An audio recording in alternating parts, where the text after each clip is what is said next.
Hi guys! I have successfully finished the 9-day novena of the Infant Jesus of Prague here in Carmelite Monastery, Angeles City.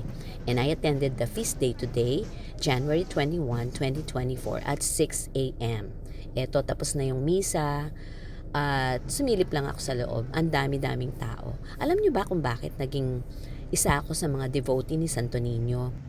In the 10-year marriage of my mother, hindi sila nagkakaanak. Nagkaanak silang minsan pero stillborn, namatay si kuya. After 5 years of marriage, hindi na siya nabuntis ulit. And sabi ng isa, magdasal ka kay Santo Niño at humingi ka ng anak.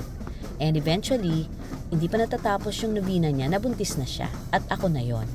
Kaya pinangalanan niya ako Maria Jesusa. So ang promise ng nanay ko habang kinukonceive niya ako na hindi kami titigil novena sa kanya every January, and this is my 63rd year of novena kay Infant Jesus of Prague sa Carmelite.